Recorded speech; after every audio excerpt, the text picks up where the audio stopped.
తమిళనాడు రాజకీయాల్లో తిరుగులేని ఆధిపత్యం చెలాయిస్తూ వచ్చినటువంటి ఎంకే స్టాలిన్ గారికి నిజంగా ఒక అవమానకరమైనటువంటి ఓటమి.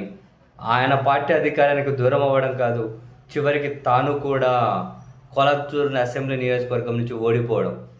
వరుసగా 6 సార్లు అసెంబ్లీ ఎన్నికల్లో గెలుస్తూ వస్తున్నటువంటి స్టాలిన్ 2011 నుండి కూడా కొలత్తూరులో వరుసగా గెలుస్తూ వస్తున్నారు. ఆయన 96 నుంచి ఓటమి లేదు.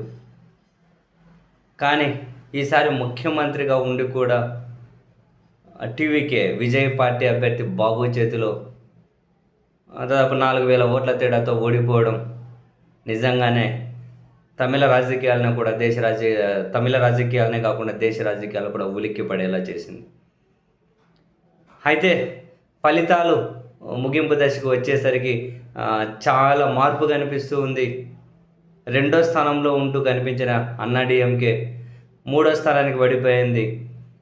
దాదాపు 2.5-3 గంటల వరకు కేవలం 50 సీట్లకు అటు ఇటు ఉన్నటువంటి డిఎంకే తర్వాత స్వల్ప మెజారిటీలు ఉండే అటు ఇటు అంటే లీడ్లు అవంతా మారిపోయి 70 స్థానాలు పైకి వెళ్ళింది. ఇటు అన్నాడీఎంకే 50 స్థానాల వరకు వచ్చి 3వ స్థానం పోయింది. అండ్ చాలా చోట్ల టీవీకే అభ్యర్థులు 500 నుంచి 2,000 ఓట్ల మధ్యలోనే దాదాపు 17-18 నియోజకవర్గాలు లీడ్లో ఉన్నట్లుగా అయితే సమాచారం. ఇంకేమైనా కనుక మరిన్ని మార్పు చేర్పులు, మరిన్ని అనూహ్య పరిణామాలు ఏవైనా తమిళ రాజకీయాల్లో చోటు చేసుకుంటాయా? విజయ్ సొంతంగా ప్రభుత్వాన్ని ఏర్పాటు చేసే అవకాశం కనిపించడం లేదు. ఆయన కాంగ్రెస్, కమ్యూనిస్టులు వాళ్ళకు ఒక 8-9 వచ్చేటట్లు ఉన్నాయి. మరి వాళ్ళు ఏమైనా కనుక కనీసం విజయ్కి బయట నుంచో లోపల నుంచో మద్దతు ఇస్తే ప్రభుత్వాన్ని ఏర్పాటు చేయొచ్చా? లేదా అన్నాడీఎంకే, డిఎంకే వీళ్ళెవరో ఒకరి మద్దతు లేకుండా తమిళనాడులో ప్రభుత్వం సాధ్యమవుతుందా?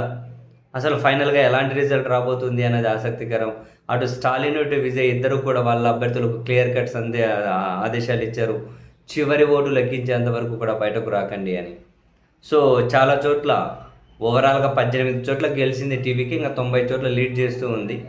అండ్ చాలా చోట్ల స్వల్ప మెజార్టీతో లీడ్ ఉంది. మళ్ళీ ఇప్పుడు డిఎంకే ఏమైనా కనుక మరింతగా పుంజుకొని వాళ్ళకి ఇంకో 10 సీట్లు పెరిగే, దీనికి ఏమైనా 10 సీట్లు తగ్గే పరిస్థితి వస్తే అప్పుడు విజయ్ ఎవరి సింగిల్ లార్జెస్ట్ పార్టీగా ఉండి ఎవరి మద్దతు తీసుకుంటారు? ఒకవేళ అన్నాడీఎంకే మద్దతు తీసుకుంటే మరి తమిళ రాజకీయం మరో టర్న్ తీసుకుంటుంది. సో ఇంట్రెస్టింగ్, ఎలాంటి ముగింపు వస్తుంది అన్నదైతే చూడాలి.